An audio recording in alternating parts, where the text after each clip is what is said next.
Salam, Pak Esra. Manusia itu diciptakan pertama atau kemudian setelah penciptaan yang lain ada, Pak?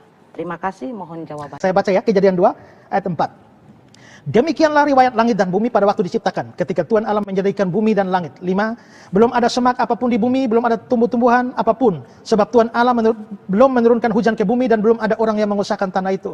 Tetapi ada kabut naik ke atas dan bumi dan membasahi seluruh permukaan bumi itu. Ketika itulah Tuhan Allah membentuk manusia. Jadi belum ada apa-apa. Terus Tuhan Allah membentuk manusia itu dari debu tanah, menghembuskan napas hidup ke dalam hidungnya. Demikianlah manusia itu menjadi makhluk yang hidup. Selanjutnya Tuhan Allah membuat Taman Eden di sebelah timur.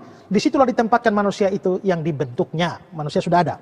Ayat 9. Lalu Tuhan Allah menumbuhkan berbagai-bagai pohon dari bumi, yang menarik, yang baik untuk dimakan buahnya, pohon kehidupan dan seterusnya. Ayat 19. Lalu Tuhan Allah membentuk dari tanah segala binatang hutan dan segala burung di udara dan seterusnya. Berarti manusia lebih dulu, baru tumbuh-tumbuhan, baru binatang. Tapi di Kejadian 1, tumbuhan binatang dulu, baru manusia.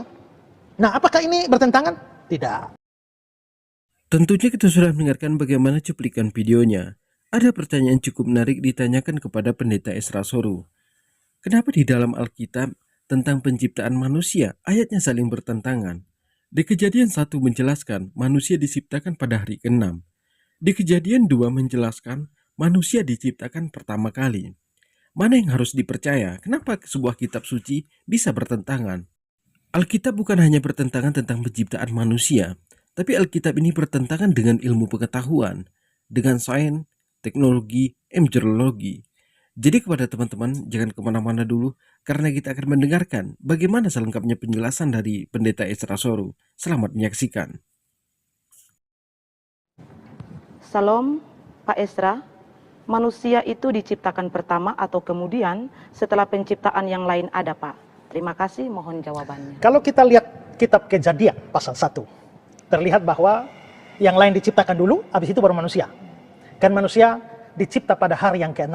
Berarti manusia belakangan, yang lain duluan. Tapi kalau kita melihat Kejadian pasal 2, kelihatannya terbalik. Manusia lebih dulu, baru ciptaan yang lain. Ya, saya baca ya, Kejadian 2 ayat 4. Demikianlah riwayat langit dan bumi pada waktu diciptakan, ketika Tuhan Allah menjadikan bumi dan langit. 5. Belum ada semak apapun di bumi, belum ada tumbuh-tumbuhan apapun, sebab Tuhan Allah belum menurunkan hujan ke bumi dan belum ada orang yang mengusahakan tanah itu. Tetapi ada kabut naik ke atas dan bumi dan membasahi seluruh permukaan bumi itu. Ketika itulah Tuhan Allah membentuk manusia. Jadi belum ada apa-apa. Terus Tuhan Allah membentuk manusia itu dari debu tanah, menghembuskan napas hidup ke dalam hidungnya. Demikianlah manusia itu menjadi makhluk yang hidup. Selanjutnya Tuhan Allah membuat Taman Eden di sebelah timur. Disitulah ditempatkan manusia itu yang dibentuknya. Manusia sudah ada. Ayat 9. Lalu Tuhan Allah menumbuhkan berbagai-bagai pohon dari bumi, yang menarik, yang baik untuk dimakan buahnya, pohon kehidupan dan seterusnya. Ayat 19. Lalu Tuhan Allah membentuk dari tanah segala binatang hutan dan segala burung di udara dan seterusnya. Berarti manusia lebih dulu, baru tumbuh-tumbuhan, baru binatang. Tapi di Kejadian 1, tumbuhan binatang dulu, baru manusia. Nah, apakah ini bertentangan? Tidak. Kenapa? Karena antara Kejadian 1 dan Kejadian 2 itu dalam cara penulisannya itu tidak sama. Kejadian 1 itu menulis secara kronologis, tapi Kejadian 2 tidak menulis secara kronologis. Kita tahan sejenak. Kalau kita mendengarkan penjelasan Pendeta Esra Soru, ini bukanlah sebuah pertentangan antara Kejadian 1 dengan Kejadian 2, karena di Kejadian 1 dikatakan manusia itu diciptakan pada hari ke-6. Di Kejadian 2 dikatakan manusia itu diciptakan pertama kali. Mana yang harus dipercaya? Kenapa Tuhannya di sini tidak konsisten? Atau mungkin pengarang dari Alkitab ini tidak konsisten. Dia lupa bahwa dia sudah menulis di Kejadian 1, manusia sudah diciptakan pada hari ke-6. Jadi di sini kita akan mendengarkan bagaimana selengkapnya penjelasan Pendeta Esra Soru. Ya. Kita mesti memahami cara berpikir orang Ibrani dulu.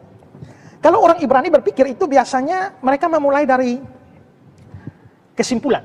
Habis kesimpulan baru didetailkan. Kalau kita bikin detail dulu kan, baru kesimpulan. Contoh, kalau saya ngomong ya. Hari Senin saya dari Kupang berangkat ke Surabaya. Hari Selasa dari Surabaya ke Jakarta. Hari Rabu dari Jakarta ke Bandung. Hari Kamis dari Bandung ke Pontianak. Hari Jumat dari Pontianak ke Aceh. Hari Sabtu dari Aceh ke Papua. Hari Minggu sakit. Hari Minggu akhirnya hari Minggu saya sakit. Jadi saya sudah detailkan dulu, Kupang ke Jakarta, Jakarta ke Kupang ke Surabaya, Surabaya ke Jakarta, Jakarta ke Bandung, Bandung ke Pontianak, Pontianak ke Aceh, Aceh ke Papua. Kesimpulannya akhirnya saya sakit. Itu kalau saya yang ngomong. Tapi kalau orang Ibrani ngomong, dia balik. Saya sakit. Hari Senin saya dari Kupang ke Surabaya. Selasa Surabaya ke Jakarta, Rabu Jakarta ke Bandung, dan seterusnya. Jadi saya sakit ditaruh di duluan, di depan, baru didetailkan. Kira-kira kalau gambarannya kita ini kalau misalnya bikin makalah, kita bahas dulu baru kesimpulan. Ya. Kalau orang Ibrani dia kesimpulan dulu baru isi. Kita sudah mendengarkan bagaimana penjelasan Pendeta Ezra Soru bahwa ayat Kejadian 1 dan Kejadian 2 bukanlah sebuah pertentangan. Kalau kita mendengarkan penjelasan Pendeta Ezra Soru, memang ada lucunya. Karena orang Ibrani itu, sebelum mereka membekerjakan sesuatu, mereka sudah mengetahui hasilnya. Dan sama saja ketika kita mengadakan acara rapat di sebuah kantor, sebelum kita rapat, hasilnya sudah kita ketahui. Hasil dari rapat ini, namun untuk apa kita rapat lagi? Mau kayak manapun, Pendeta Ezra Soru menyangkal ayat ini tetaplah sebuah bertentangan. Karena di Kejadian 1 mengatakan manusia diciptakan pada hari ke-6. Di Kejadian 2 mengatakan manusia diciptakan hari yang pertama. Mana yang harus dipercaya? Apakah di sini Tuhannya tidak konsisten? Atau hanya Alkitab ini karangan manusia? Karena kalau memang ini sebuah kitab suci yang diturunkan kepada Bani Israel, tidak mungkin ayatnya saling bertentangan. Tapi banyak sekali ayat-ayat Alkitab ini yang saling bertentangan. Bertentangan dengan ilmu pengetahuan. Mungkin ribuan ayat yang bertentangan dengan ilmu pengetahuan, ayatnya saling bertentangan. Jadi kepada teman-teman di sini mungkin cukup sekian, semoga bermanfaat. Assalamualaikum warahmatullahi wabarakatuh.